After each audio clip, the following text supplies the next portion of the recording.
along to the Property Academy podcast by Opus Partners. I'm your host, Steve McKnight. And I'm Andrew Nicol. And tonight on the show, we're talking about tenants causing damage to rental properties. Now, hey, look, you rent out your property to a tenant, they move out, then you do, or your property manager does a wee inspection. And what do they find? They find a bit of damage. Now, here's the question. What are you responsible for and what are the tenants responsible for? And in today's episode, we're going to answer that question and also go through some real life examples, both from our own experience and from the Tenancy Tribunal, so that you can fully understand what's the tenant's responsibility and what's your responsibility as a landlord. Now, Andrew, tell us a wee story about an investor we've been working with this week. Okay, so an investor that I know quite well bought a house brand new in Rolleston about 6-7 years ago, had the same tenant for 7 years. That's a good long tenant. So it must have been 7 years ago. Yeah, good long-term tenant. Tenant moves out. Property manager does an exit inspection, so it goes around, checks any damage. And by this stage, sofas might have been moved, so you see something's behind it, for example, or art's been moved to cover a hole. And there's some marks on the walls. There's an oven knob, which is broken off the oven, and some of the bark in the garden has washed away. So what is the landlord's responsibility and what's the tenant's responsibility? Well, there are three main types of damage that you need to know about as a landlord. The first is what's called fair wear and tear. Now, this is just the gradual deterioration of the property because it's been lived in and the tenant's just been living in it normally. It's what they call normal use. Well, that is the landlord's responsibility. So that could be the carpets getting worn out because, people have been walking over them over 7 years. Hey, fair wear and tear, that's your responsibility as the landlord. And there's no limit to what you're responsible for. It's whatever the fair wear and tear is, hey, that's up to you. Now, the second type of damage is what they call careless damage. Now, that's where the tenant has caused some sort of damage, but you know what? They didn't mean to do it. It wasn't intentional. So that might be, say, a drink stain on the carpet. They spilt wine on it. Now, who's responsible for that? Tenant? The tenant, but there is a limit. So it's up to whatever your insurance excess is or 4 weeks worth of rent, but they are responsible for careless damage. And then we get to the really bad one, intentional damage. Now, this is when the tenant damages the property and they meant to do it. Or if they saw something that was likely to damage the property and they didn't do anything to stop it. Negligent. Yeah, so a good example of that is pets. So let's say you had pets in and they urinate all over the floor and they keep on doing it for ages and ages and ages. Now, the first one would be considered careless damage.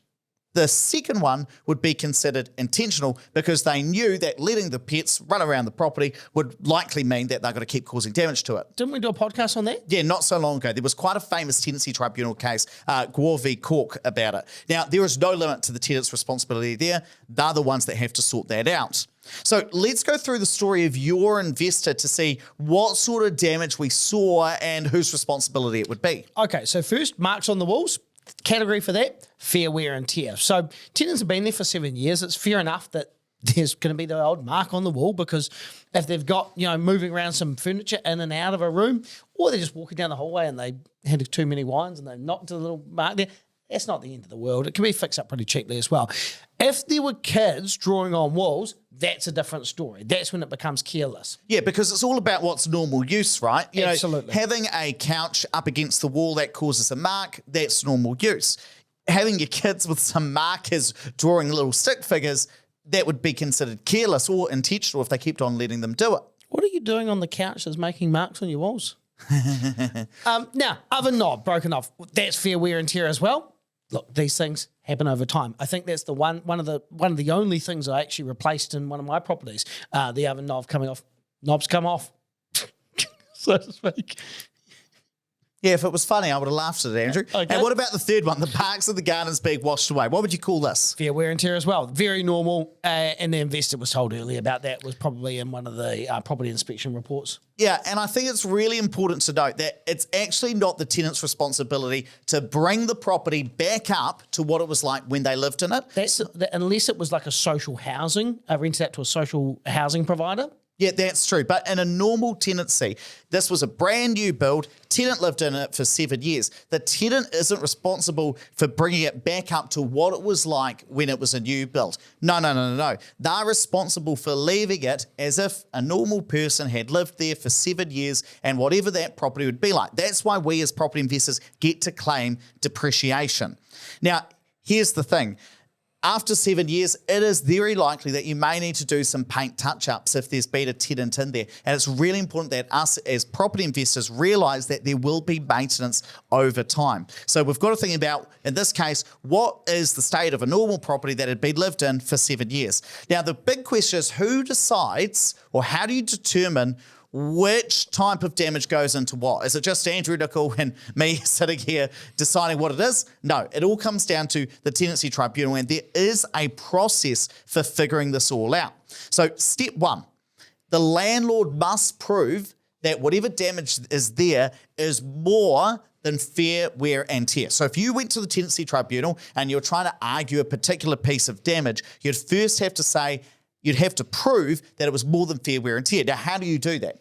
The first thing you'd have to look at is photos or maybe some opinions from tradespeople, maybe some quotes and estimates or receipts to prove costs, but you have to evidence that it is more than fair wear and tear. So you might need a before photo and an after photo. If you didn't provide that, Tenancy Tribunal wouldn't be able to make a ruling, or some sort of quote from a tradesperson. So if we applied this to this situation, our landlord would have to prove that whatever the marks on the walls were more than fair wear and tear. They might get an opinion from a painter or something saying, actually, yeah, this wall's pretty damaged. They've tried to repaint it, or they've tried to, they've spilt something on it, acid, I'm just making things up, to prove that this isn't fair wear and tear. And that would also need to provide, they'd have to establish fault, that it was the tenant's fault for that, and some sort of quote to prove whatever the costs were. And that's so the Tenancy Tribunal can actually make a ruling about, hey, yeah, okay, the tenants owe you $500, for instance. So the second step then would that the tenants have to prove that it's not careless or intentional damage. So if we've already proved that it's more than fair wear and tear and it's the tenant's responsibility, they then have to come back and argue the other way. So they'd have to come up with a way to prove that it wasn't careless, that it wasn't intentional, and then the adjudicator will make a decision and adjust for depreciation. And because it's quite hard to get all of this evidence of the situation, I think it would likely go the tenant's way. It would just be decided that it was fair wear and tear. Now, Andrew, the depreciation side that I just mentioned in step 3 is really, really important because you can still win a case and be awarded $0, right? Yeah, and I think this is something that probably a lot of people don't think about. We think about getting a chattel depreciation schedule, which has usually got, the IRD approved schedule of what you can depreciate items for. And we think, great, that's, it's going to be some tax savings. But it might come back to bite you later on, potentially, if you are making a claim. So the Tenancy Tribunal gave an example of this in July this year, 2022. So tenants moved out, landlord checks the property. Now, the underside of a laminate benchtop was burnt. Now, an electrician comes through and he says he can't safely install a new oven until the bench is replaced. And I've actually going to pull up for you guys on YouTube the actual Tenancy Tribunal order, right? And in fact, the landlord was seeking replacement costs of how much? $2,610.50. Now, let's walk through the first 3 steps to see what happened. So, step 1, the landlord must prove that the damage is more than fair wear and tear and that it's the tenant's responsibility. Now, how it applied in this situation? Well, it was clearly more than fair wear and tear, right? Having a burn mark is not wear and tear, but is it the tenant's responsibility? Now, the landlord didn't get an opinion from the electrician about the likely cause of the burning, so couldn't actually prove that it was the tenant's fault. Step 2, so having done step 1, the tenant must now prove that the damage is not careless or intentional. But in this case, the tenants didn't have to do that because there was no evidence to say that they actually were the ones that did it. And I'll actually pull this up as well. You can see here in the tribunal ruling, the adjudicator said, after considering all that available evidence, not clear what caused the bench to burn and whether the tenants are responsible.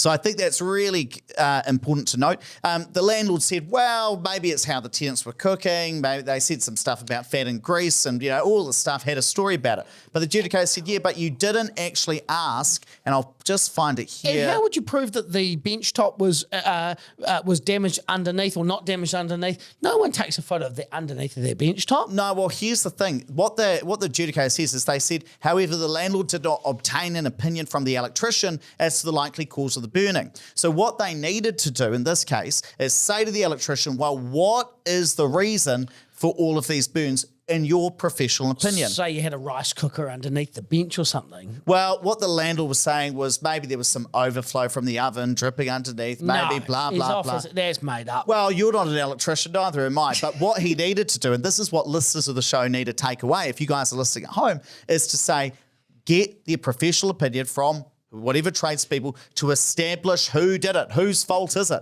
Because if it is the tenants, then they could go ahead. But in this case, there was something very, very interesting that comes to depreciation about this, right? Yeah, so step 3, the adjudicator will make a decision and adjust for depreciation. Now, this is the important part. So when the tribunal awards costs, they take into account what the depreciated value of an item is. So I'll give you an example. A microwave lasts for 4 years, according to the IRD. So if a tenant intentionally damages a microwave and it costs $200 to replace, well, if the microwave was 2 years old, halfway through its work life, then the landlord would only get half of the money.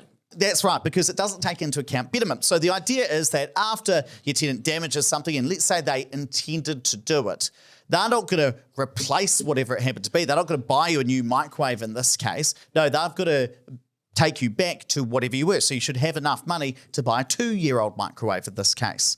Now, apply that concept to the laminate bench. Yeah, so the tribunal said, even if it was the tenant's fault, even if this was the result of their cooking, the property was built in 2003, the bench had been around for around 19 years, so the full life of a laminate bench is between 12 to 18 years, so there was no actual value of it, so you're not going to be awarded anything. Yeah, so they were claiming $2,600, right? And let's say that was the replacement cost. It's going to cost you $2,600 to replace that bench.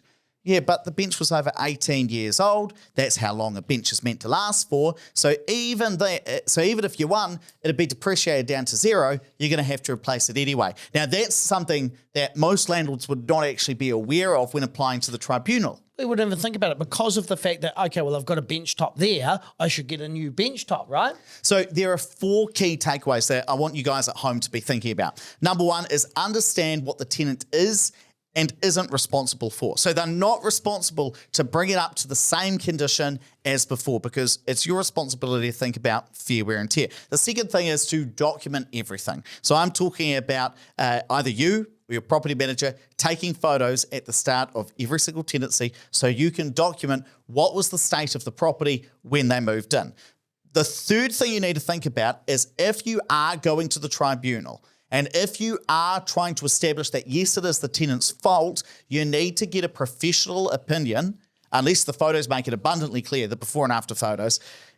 If they don't make it abundantly clear whose fault it is, you've got to get a professional opinion and ask them what is the likely cause of whatever's been damaged. And then lastly, know whether there's any point in actually applying. Because if you Google IRD, depreciation, schedule investment property, something like that, and you see, well, the microwave was 8 years old and the useful life of microwaves 4 years, even if it was the tenant's fault, you're not going to get anything. So it's important to understand that process so you can make a good decision and not turn up to the tribunal, end up spending a bit more money, wasting a lot of time, wasting a lot of feelings and effort, and then come away disappointed. Hey, look, we're going to wrap it up there, but please don't forget to rate, review, and subscribe to the Property Academy podcast. Really does help us get the message out to more people. And hey, you got to come along to our upcoming book tour because we are launching our book, Wealth Plan, in Auckland, Christchurch, Queenstown, Wellington, and Havelock North. Oh, yeah. Tickets are only $30, and that includes your book, your wine, and your food for the night. We're going to have a great time, and we can't wait to see you there. Links down in the description or in the show notes for this episode, or just go to opuspartners.co.nz. We can't wait to see you there.